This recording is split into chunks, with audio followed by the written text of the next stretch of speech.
From the Gospel according to John 18, 1:19-42. Jesus went out with his disciples across the Kidron Valley to where there was a garden, into which he and his disciples entered. Judas, his betrayer, also knew the place, because Jesus had often met there with his disciples. So Judas got a band of soldiers and guards from the chief priests and the Pharisees, and went there with lanterns, torches, and weapons. Jesus, knowing everything that was going to happen to him, went out and said to them, "Whom are you looking for?" They answered him, "Jesus the Nazarene." He said to them, "I am."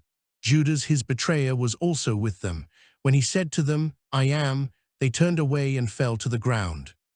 So he again asked them, "Whom are you looking for?" They said, "Jesus the Nazarene." Jesus answered, "I told you that I am. So if you are looking for me, let these men go." This was to fulfill what he had said, "I have not lost any of those you gave me." Then Simon Peter, who had a sword, drew it, struck the high priest's slave, and cut off his right ear. The slave's name was Malchus. Jesus said to Peter, "Put your sword into its scabbard. Shall I not drink the cup that the Father gave me?" So the band of soldiers, the tribune, and the Jewish guards seized Jesus, bound him, and brought him to Annas first. He was the father-in-law of Caiaphas, who was high priest that year. It was Caiaphas who had counseled the Jews that it was better that one man should die rather than the people. Simon Peter and another disciple followed Jesus. Now the other disciple was known to the high priest, and he entered the courtyard of the high priest with Jesus, but Peter stood at the gate outside. So the other disciple, the acquaintance of the high priest, went out and spoke to the gatekeeper and brought Peter in. Then the maid who was the gatekeeper said to Peter, "You are not one of this man's disciples, are you?" He said, "I am not." Now the slaves and the guards were standing around a charcoal fire that they had made, because it was cold, and were warming themselves. Peter was also standing there keeping warm. The high priest questioned Jesus about his disciples and about his doctrine. Jesus answered him, "I have spoken publicly to the world. I have always taught in a synagogue or in the temple area where all the Jews gather, and in secret I have said nothing. Why ask me? Ask those who heard me what I said to them. They know what I said." When he had said this, one of the temple guards standing there struck Jesus and said, "Is this the way you answer the high priest?" Jesus answered him, "If I have spoken wrongly, testify to the wrong, but if I have spoken rightly. Why do you strike me?" Then Annas sent him bound to Caiaphas the high priest. Now Simon Peter was standing there keeping warm. And they said to him, "You are not one of his disciples, are you?" He denied it and said, "I am not." One of the slaves of the high priest, a relative of the one whose ear Peter had cut off, said, "Didn't I see you in the garden with him?" Again Peter denied it, and immediately the cock crowed. Then they brought Jesus from Caiaphas to the praetorium. It was morning, and they themselves did not enter the praetorium in order not to be defiled, so that they could eat the Passover. So Pilate came out to them and said, "What charge do you bring against this man?" They answered and said to him, "If he were not a criminal, we would not have handed him over to you." At this, Pilate said to them, "Take him yourselves and judge him according to your law." The Jews answered him, "We do not have the right to execute anyone," in order that the word of Jesus might be fulfilled, that he said, indicating the kind of death he would die. So Pilate went back into the praetorium and summoned Jesus and said to him, "Are you the king of the Jews?" Jesus answered, "Do you say this on your own, or have others told you about me?" Pilate answered, "I am not a Jew, am I? Your own nation and the chief priests handed you over to me." "What have you done?" Jesus answered, "My kingdom does not belong to this world. If my kingdom did belong to this world, my attendants would be fighting to keep me from being handed over to the Jews. But as it is, my kingdom is not here." So Pilate said to him, "Then you are a king?" Jesus answered, "You say I am a king. For this I was born, and for this I came into the world, to testify to the truth. Everyone who belongs to the truth listens to my voice." Pilate said to him, "What is truth?" When he had said this, he again went out to the Jews and said to them, "I find no guilt in him, but you have a custom that I release one prisoner to you at Passover." "Do you want me to release to you the King of the Jews?"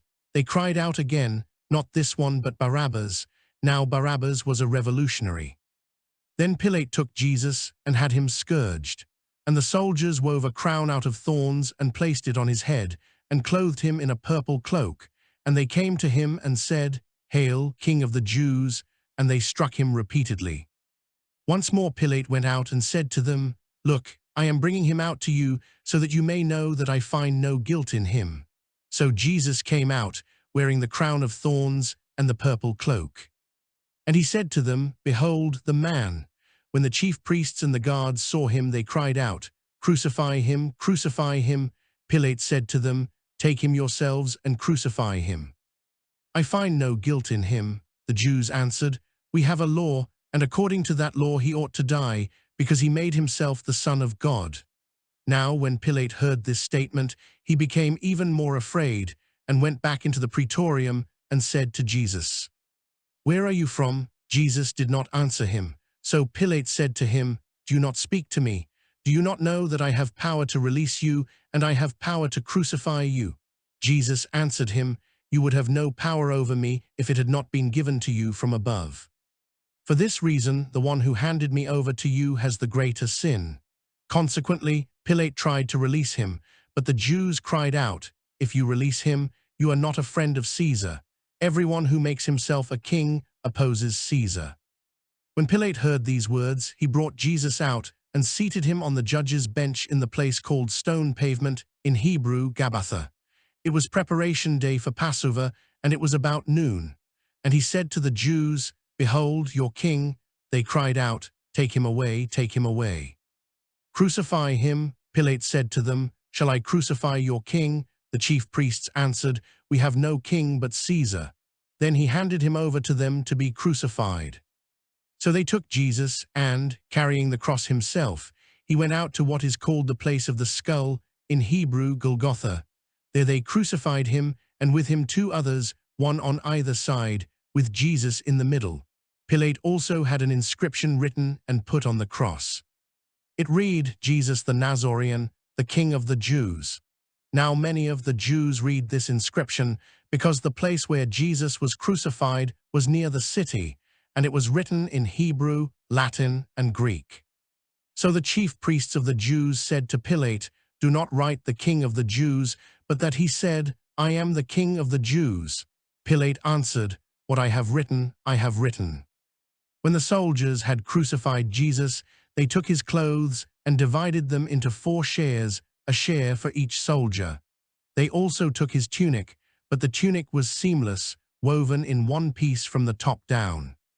So they said to one another, "Let's not tear it, but cast lots for it to see whose it will be," in order that the passage of Scripture might be fulfilled that says, "They divided my garments among them, and for my vesture they cast lots." This is what the soldiers did. Standing by the cross of Jesus were his mother and his mother's sister, Mary the wife of Clopas, and Mary of Magdala. When Jesus saw his mother and the disciple there whom he loved, he said to his mother, "Woman, behold your son." Then he said to the disciple, "Behold your mother." And from that hour the disciple took her into his home. After this, aware that everything was now finished, in order that the scripture might be fulfilled, Jesus said, "I thirst." There was a vessel filled with common wine, so they put a sponge soaked in wine on a sprig of hyssop and put it up to his mouth. When Jesus had taken the wine, he said, "It is finished," and bowing his head, he handed over the spirit. Here all kneel and pause for a short time. Now since it was preparation day, in order that the bodies might not remain on the cross on the Sabbath, for the Sabbath day of that week was a solemn one, the Jews asked Pilate that their legs be broken and that they be taken down. So the soldiers came and broke the legs of the first and then of the other one who was crucified with Jesus. But when they came to Jesus and saw that he was already dead, they did not break his legs, but one soldier thrust his lance into his side, and immediately blood and water flowed out. An eyewitness has testified, and his testimony is true. He knows that he is speaking the truth, so that you also may come to believe.